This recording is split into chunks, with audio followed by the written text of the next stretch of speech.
In this section, Mudita conversed with her other forefather, Mr. Rajiv Agarwal, who explained her the dynamics of the monopoly market through their computer operating system business. Mr. Agarwal first explained her the key characteristics of a monopoly market structure. There is one seller as against perfect competition where there are many sellers.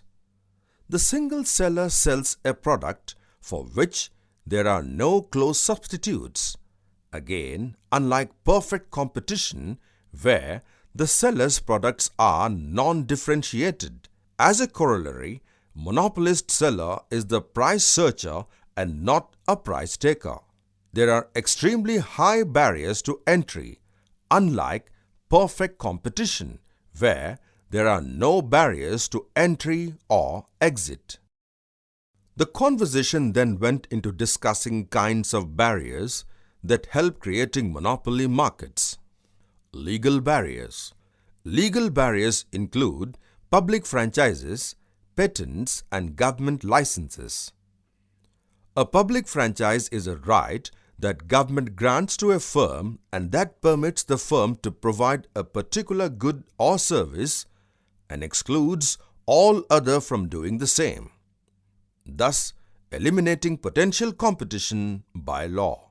Patents are granted to inventors of a product or process for a period of 20 years.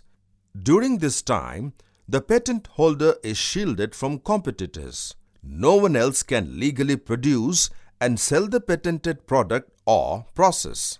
License.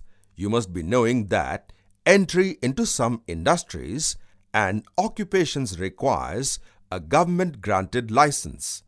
By the government decree, only the license holder has the right to produce the goods in the market and sell to the users. Barriers owing to the need to compete on large economies of scale.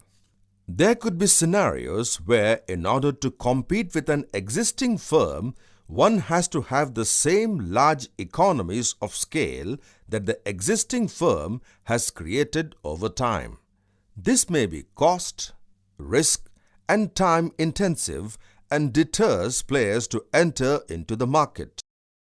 A brief introduction of government versus natural monopoly was given, and it was discussed that government monopoly referred to monopolies supported by legal or exclusive ownership barriers, whereas natural monopoly referred to barriers owing to large economies of scale.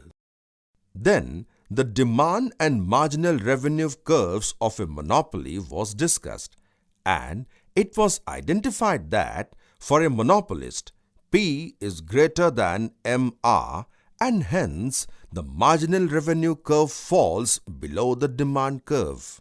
It was also discussed that a monopolist cannot charge arbitrary prices, even if it is a single seller, because the demand then would be lowered, and even extinguish if the price is higher than a threshold value. And it was alluded that a monopolist can also make losses like other market structures if its selling prices are lower than its average total costs. The discussion then moved on to the profit-maximizing efforts of the monopolist, and it was discussed that the monopolist would produce quantities where MR is equal to MC at a price which is higher than MC. So, profit-maximizing point MR is equal to MC and P is greater than MC. As an extension, it was briefly discussed that the revenue maximizing points would be the same as profit maximizing points if the variable costs are nil. The perfect competition and monopolists were compared, and it was aligned that perfect competition P is equal to MR and P is equal to MC. Monopoly P is greater than MR and P is greater than MC.